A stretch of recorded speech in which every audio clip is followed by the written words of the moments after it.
Hi, I'm Dr. Jacob Lauritzen, and this is Read, Write, and Cite, the show where I teach you how to read, write, and cite.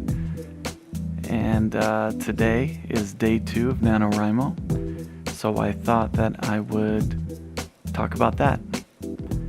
As you probably noticed, I'm animated today.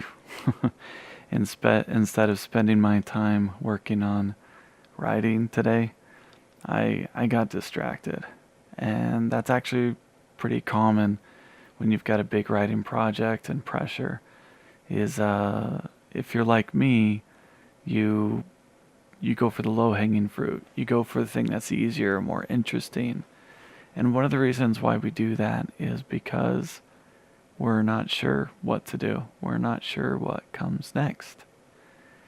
And the easiest way to solve that problem is by outlining. So I want to talk about the difference between outlining for NaNoWriMo and just free writing. Okay, so outlining is you have some sort of plan, right? Maybe you made a list of what's in that chapter that you're writing. Maybe you have an idea of what comes next, and you're trying to connect everything to get to that spot.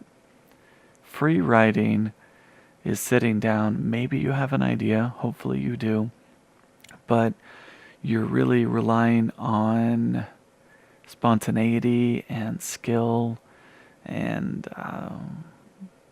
just luck to be able to write something special.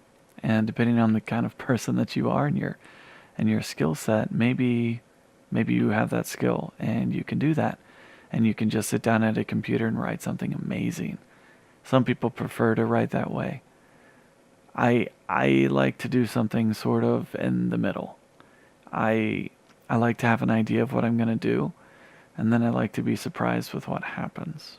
So what I've done so far for the first 2 days of NaNoWriMo is in the days leading up to NaNoWriMo, I created an outline.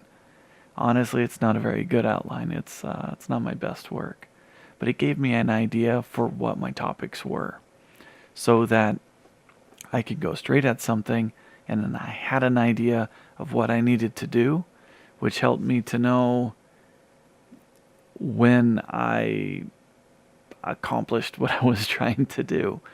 Because I'm writing a nonfiction book, and I'm not writing something that tells just a story, I have the luxury of being able to go out of order. You may not be able to do that, and actually you probably could, but then you have to worry about connecting blocks, and that's a good thing, that's fine. But if you're doing more free writing and you're trying to depend on being spontaneous, it may not work as well. What I'm saying is, one thing you need to figure out is what's the best process that works for you, and make sure you do the preparation that serves that process. If you are a spontaneous person, then make sure you have at least a germ of an idea, and you go out and you don't stop till you've met your goal for the day. It is, what is it? It's after 11 o'clock at night, and I just finished my goal for the day. Mostly because I got distracted. But I did it, and I didn't stop until I met my goal.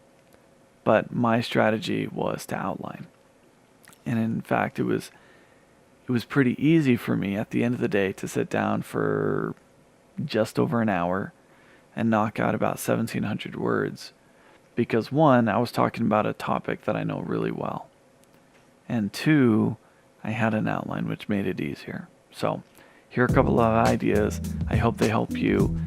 One, figure out your process, what works best for your process, and do the planning that serves that process, whether it's outlining or it's free writing. I hope this is helpful to you. I know this works for me, and go out there and get some good writing done. Thanks for watching this video. If all goes well, I'll be back tomorrow with another update.